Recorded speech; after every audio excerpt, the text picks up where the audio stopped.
Hello friends, welcome to my channel. দেশ এবং দেশের বাইরে থেকে যারা আজকে আমার ভিডিওটি কন্টিনিউ করেছেন প্রত্যেককে gardener TRIPS with Kamal YouTube চ্যানেলে স্বাগতম। তো ফ্রেন্ডস, আপনাদের অনেকের একটা অভিযোগ থাকে যে আপনাদের লেবু গাছের গ্রোথ সঠিকভাবে হচ্ছে না। সঠিকভাবে খাবার দেওয়ার ফলেও আপনাদের লেবু গাছের সঠিক বৃদ্ধি, ডালপালা ছাড়িয়ে গাছটি ঝোপালো হচ্ছে না। তো আজকের ভিডিওতে আমি দেখাবো ছোট পাত্রেও কিভাবে, কি পদ্ধতিতে লেবু গাছকে তরতর করে বাড়িয়ে নেওয়া যায় এবং আপনারা প্রমাণসহ দেখবেন।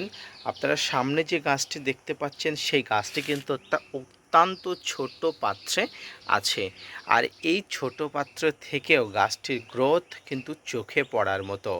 তো সম্পূর্ণ ভিডিও নিয়ে থাকছি আমি আপনাদের সঙ্গে, ভিডিওটি না স্কিপ করে কন্টিনিউ করবেন। যে কোনো গাছকে ছোট থেকে বড় করে তোলার জন্য, পাশাপাশি ঝাঁপালো করে তোলার জন্য বিশেষ তিনটি জিনিসের উপরে নজর দিতে হয়। প্রথমত সেই গাছের সুষম খাবারের ব্যবস্থা, দ্বিতীয়ত রোগ বালাই ব্যাধি থেকে গাছকে প্রতিহত করা, এবং দ্বিতীয়ত সঠিক সময়ে সঠিক পরিচর্যা করা, অর্থাৎ সঠিক সময়ে কোন খাবার দিতে হবে, কিভাবে গাছে কীটনাশক বলুন বা ফাঙ্গিসাইড বলুন স্প্রে করতে হবে। এই তিনটি বেসিক জিনিসকে যদি আপনি আপনার ছাদ বাগানে গাছেদের জন্য অ্যাপ্লাই করেন, তাহলে আপনার ছাদ বাগানের প্রতিটি লেবু গাছ, শুধুমাত্র লেবু গাছ নয়, আপনার ছাদ বাগানের প্রতিটি বেবি গাছ কিন্তু দ্রুত বৃদ্ধি হয়ে উঠবে। তো আসুন এই তিনটি বিষয় নিয়ে আমি আলোকপাত করব। আপনারাও বেসিক এই তিনটি জিনিসগুলোকে অবশ্যই মেনে চলবেন। প্রথম যে জিনিসের কথা বললাম, অর্থাৎ প্রথম যে পয়েন্টসের কথা বললাম, সেদিন হচ্ছে খাবার দেওয়া। দেখুন, সাইট্রাস প্রজাতির গাছগুলো প্রচুর পরিমাণ খাবার খেতে পছন্দ করে। এক কথায় এরা কিন্তু খাবার পিপাসু। তাই এই গাছগুলোকে আপনাকে সঠিক সময়ে সঠিকভাবে পুষ্টিকর খাবার, অর্থাৎ সুষম খাবার কিন্তু দিতে হবে।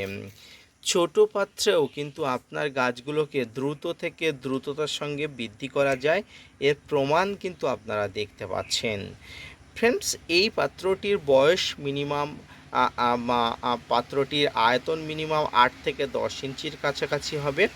কিন্তু গাছটির গ্রোথ যদি আপনারা দেখেন, আপনারা বুঝতে পারবেন যে গাছটির গ্রোথ কত সুন্দর হচ্ছে। এর কারণ কিন্তু এই গাছে সঠিকভাবে সঠিক খাবার দেওয়া হয়েছে। তো সঠিকভাবে সঠিক খাবার দেওয়ার মধ্যে প্রথমত যেটি আছে সেটি হচ্ছে এই গাছে মিশ্র জৈব সার। এই মিশ্র জৈব সার কিন্তু প্রত্যেকটি গাছের জন্য অত্যন্ত আকর্ষণীয়, গুরুত্বপূর্ণ এবং তাৎপর্যপূর্ণ। এই মিশ্র জৈব সারের মধ্যে অবশ্যই বাড়িতে তৈরি করা শিংকুচি, নিমখোল, হাড় গুঁড়ো, ভার্মিকম্পোস্ট, বাদাম খোল, গোবর পচা সার সমস্ত দিয়ে তৈরি যে কম্পোস্ট সার বাড়িতে তৈরি করা থাকে গাছের জন্য, সেই সারকে কিন্তু 3 মাস অন্তর অন্তর আপনার ছাদ বাগানে এই ধরনের টবের গাছে থাকা বা বড় পাত্রে থাকা প্রত্যেকটি গাছে কিন্তু দেওয়া উচিত।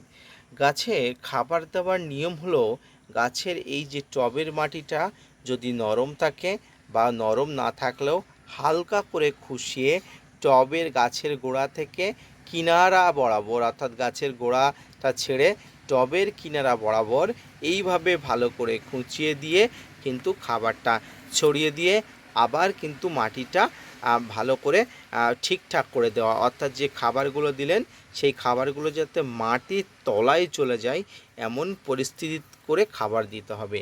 আপনারা অনেকে কি করেন, আপনারা টবের মাটির উপরে খাবার ছড়িয়ে দেন এবং যখন জল দেন, অর্থাৎ খাবার দেওয়ার পরে তো জল দিতে হয়, জল দেন, তখন কি হয়, এই যে টবের ড্রেনেজ হোল আছে, ড্রেনেজ হোল দিয়ে ওইটাগুলো বেরিয়ে যায়।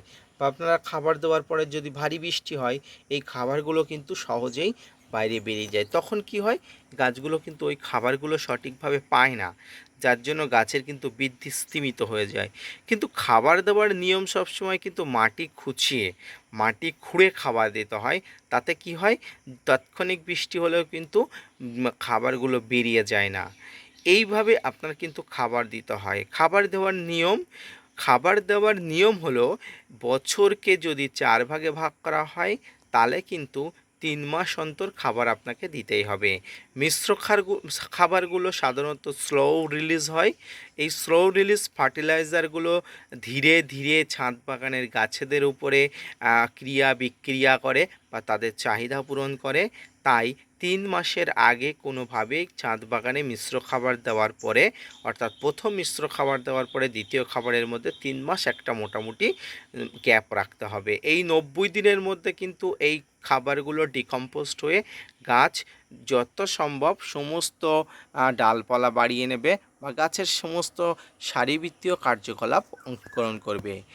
দ্বিতীয় যে জিনিসটি, সেটি হচ্ছে গাছের বিভিন্ন কীটনাশক এবং ফাঙ্গিসাইডের ব্যবহার বিধি। সাইট্রাস প্রজাতির প্রত্যেকটি গাছের একটা কমন সমস্যা হলো রোগ বালাই ব্যাধি প্রচণ্ড হারে হয়। এই গাছে প্রচুর পরিমাণ ক্যাঙ্কার, জাপ পোকা, মিলিবাগ, পাতা ছিদ্রকারী পোকা, মাইটস, টিপস, বিভিন্ন ধরনের সমস্যা কিন্তু দেখা যেতে পারে। এই সমস্যাগুলো দেখা দিলে আপনাকে তাৎক্ষণিক কিন্তু ব্যবস্থা নিতে হবে। এই সমস্যার জন্য আপনাকে সবসময় কিন্তু একটা বোনোট সিস্টেম, অর্থাৎ একটি কীটনাশক এবং ফাঙ্গিসাইডের বোনোট সিস্টেম আপনার গাছকে দিতে হবে। এই কীটনাশক এবং ফাঙ্গিসাইডের মধ্যে আপনারা লেবু গাছের জন্য সবসময় সাইপারমেথ্রিন গ্রুপের প্রোফেক্সোপার এবং ইমিডাক্লোপিড গ্রুপের যে কীটনাশকগুলো আছে সেগুলো ব্যবহার করবেন। এবং ফাঙ্গিসাইডের মধ্যে আপনি যে কোনো ফাঙ্গিসাইড ব্যবহার করতে পারেন, তবে সাপ, ম্যানসাপ, Bavistin, Ridomil gold, blue copper, Blitox, M45, Amistar top, এতগুলো ফাঙ্গিসাইডের মধ্যে আপনি এই সমস্ত ধরনের ফাঙ্গিসাইডগুলো ব্যবহার করতে পারেন ঘুরিয়ে ফিরিয়ে, বা বিশেষ একটি ফাঙ্গিসাইড আপনি ব্যবহার করতে পারেন। আমি আমার গাছে কিন্তু সপ্তাহে একবার করে কারণে অকারণে ফাঙ্গিসাইড ব্যবহার করি। আমার গাছে গতকালই কিন্তু আমি ব্লাইটক্স ব্যবহার করেছি, কারণ প্রচণ্ড হারে বৃষ্টি ছিল। বৃষ্টি হয়ে যাওয়ার পরেই কিন্তু ব্লাইটক্স স্প্রে করলে গাছের কিন্তু ভালো হয়। তো আর তৃতীয় যে পয়েন্টটি, সে পয়েন্টটি হলো গাছকে সঠিক সময়ে সঠিক পরিচর্যা করা। অর্থাৎ গাছের কখন খাবারের প্রয়োজন, গাছের কখন জলের প্রয়োজন, গাছের কখন কীটনাশক দেওয়ার প্রয়োজন, গাছ হয়তো ফাঙ্গাসে আক্রান্ত হয়ে গেছে, ফাঙ্গাসজনিত আক্রমণের থেকে প্রতিহত করার জন্য কখন ফাঙ্গিসাইড ব্যবহার করা প্রয়োজন, এই জিনিসগুলো কিন্তু আপনাকে তীক্ষ্ণ দৃষ্টি রাখতে হবে। এই তীক্ষ্ণ দৃষ্টি রাখলেই কিন্তু আপনার ছাদ বাগানের গাছগুলো শুধুমাত্র বর্ষাকাল নয়, সারা বছরই কিন্তু তর করে পেরে উঠবে। এই 3টি বেসিক জিনিস যারা মেনে চলবে, তারা কিন্তু ছাদ বাগানের গাছগুলো ছোট পাত্রে হলেও আমার মতো কিন্তু তর করে বাড়িয়ে দিতে পারবেন। তো ফ্রেন্ডস, এই বেসিক ধারণাগুলো আপনারা অবশ্যই রাখবেন। আর এই বেসিক ধারণাগুলো সবসময় মাথায় রেখে যে কোনো ছাদ বাগানের গাছগুলোকে পরিচর্যা করলে দেখবেন গাছগুলো কিন্তু প্রচণ্ড হারে বেড়ে চলবে। তো আজকের ভিডিও থেকে আপনি যে বেসিক 3টে তথ্য পেলেন, সেই 3 তথ্য যদি পেয়ে, অর্থাৎ সেই 3 তথ্য থেকে আপনি যদি এই যে তথ্যগুলো পেয়ে যদি আপনি খুশি হয়ে থাকেন, স্যাটিসফাইড হয়ে থাকেন, গাছগুলো বাড়ানোর যে পরিকল্পনা ছিল, পরিকল্পনায় যদি আরও আপনি আগ্রহী হয়ে থাকেন, তাহলে আজকের ভিডিওটি আপনার জন্য অনেক তাৎপর্যপূর্ণ। এবং ভিডিওটি যদি ভালো লেগে থাকে অবশ্যই লাইক করে চ্যানেলটি সাবস্ক্রাইব করবেন এবং পাশে থাকা বেল আইকনটি বাজিয়ে দেবেন। আপনাদের জন্য অনেক কষ্ট করে ভিডিও বানাই। আপনাদের যদি একটি মোটিভেট করেন তাহলে অবশ্যই ভিডিও বানাতে আগ্রহী হই এবং নতুন ভিডিও বানাতে উৎসাহী হই। দেখা হচ্ছে পরবর্তীতে নতুন কোনো ভিডিও নিয়ে, ততক্ষণ সঙ্গে থাকবেন। ধন্যবাদ।